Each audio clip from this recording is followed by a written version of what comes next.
Um, dois, três, começando mais uma aula de Geografia com o professor Israel. Essa aula é para a turma do 6º ano, aqui do Centro Educacional O Pequeno Polegar. Quem está com saudade aí? Recebemos aí um novo decreto, estamos aí agora passando mais alguns dias fechados, não é? Mas isso não impede que possamos aprender muito. Por isso eu quero perguntar, quem lembra aí na aula passada sobre o movimento de translação, sobre rotação, sobre o fenômeno chamado solstício? Quem lembra? O sol nunca se põe em um determinado local, que coisa louca! Mas nós vamos agora prosseguir, vamos aí começar o nosso capítulo 6, porque depois que terminar o capítulo 6 a gente volta tudo, revisa tudo de novo. Vocês já entregaram o resumo do capítulo 5, as atividades, mas eu queria falar uma coisa: tem gente que não me entregou ainda.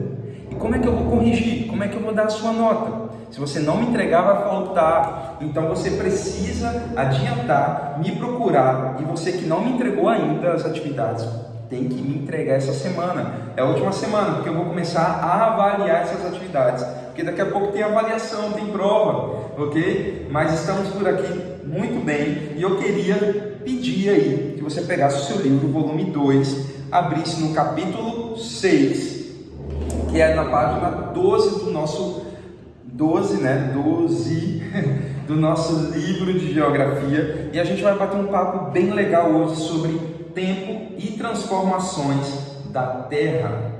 Tempo e transformações da Terra. Como assim? A gente vai falar sobre a idade da Terra? Sobre a idade da Terra, como a Terra cresceu, como a Terra foi formada, como a Terra se movimenta. Porque a gente falou sobre rotação e translação, mas você sabia que a Terra se movimenta internamente? Uau! Difícil acreditar, né? Mas dentro da Terra nós temos vários componentes que se movimentam o tempo inteiro. Então vamos começar aí olhando essa página 12, você já vai observar aí que tem um grande vulcão. Eu acho uma das coisas mais lindas da Terra é um vulcão em erupção, mesmo que é totalmente perigoso. Você sabia também que o vulcão ele expele material do centro da Terra? Você sabia que ele expele magma, ferro derretido? Imagina o calor que é isso, metal derretido, outros tipos de matérias, minerais, rochas também, rocha derretida. Imagina aí, tenta entender isso. Então quando a gente começa aí, no primeiro parágrafo, está dizendo assim, que a Terra movimenta-se ao redor de si mesma, como a gente descobriu aquele dia, e ao redor do Sol. Então, ao mesmo tempo que ela está rodando aqui ao redor de si mesma, ela está rodando ao redor do Sol. Cheguei a ficar tonto mais uma vez, mas é o que falamos agora no início. Os estudos desses movimentos são chamados de rotação e translação. O significado desses movimentos, quer dizer, me desculpe. Porém, o movimento que ocorre dentro da Terra também foi possível graças à evolução de grandes estudos, e a gente vai aprender um pouquinho mais como é que isso aconteceu, ok? No segundo parágrafo aí está falando sobre que essa pintura mostra esse fenômeno que te dá um pouco de medo, mas te dá fascínio, você acha muito lindo, que é o vulcão. Então, que fenômeno é esse, né? Falamos agora, o que será que acontece? Falamos agora, e quais as suas consequências? Consequências muitas vezes pode ser vir acompanhado de um terremoto, poluir todo o ar de uma comunidade e os humanos terem que se retirarem daquele local, não é verdade?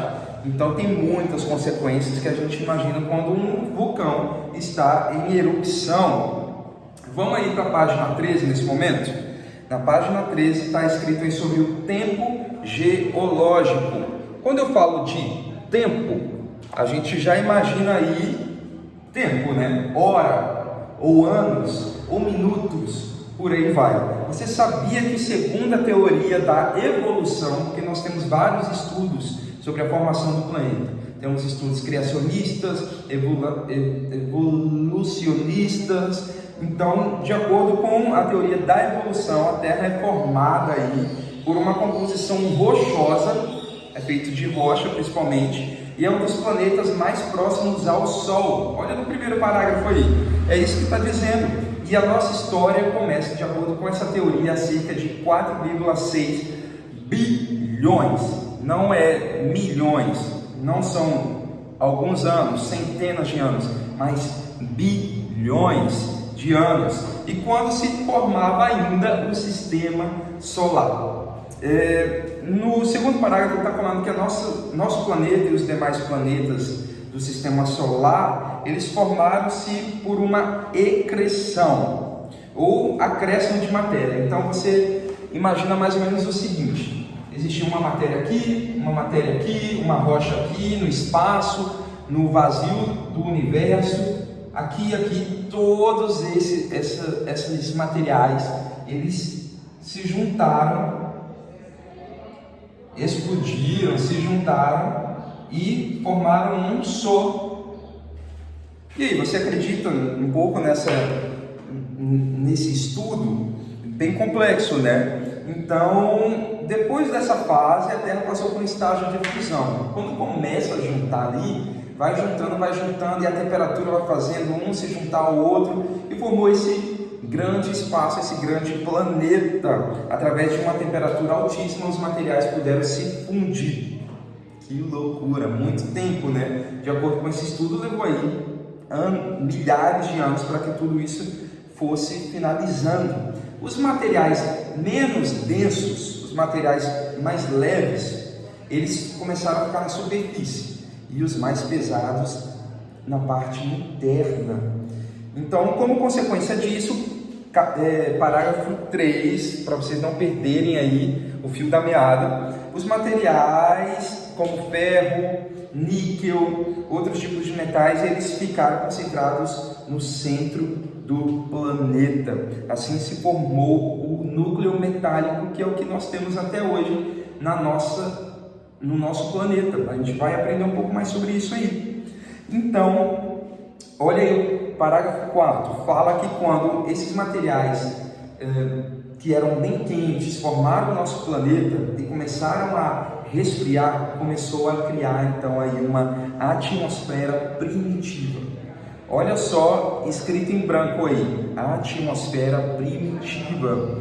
Essa atmosfera primitiva, gente, ela não era essa atmosfera que nós temos aqui, com ar, oxigênio, muita água. Nosso planeta é formado quase 100% de água, né? Ele não era assim, mas antes era uma atmosfera quente, poluído, cheio de materiais pesados no ar. Então, depois que começou a esfriar, foi quando começou a mudar a atmosfera e a gente começou a ter aí a chuva, começou a ter as nuvens, começou a criação de outros materiais químicos.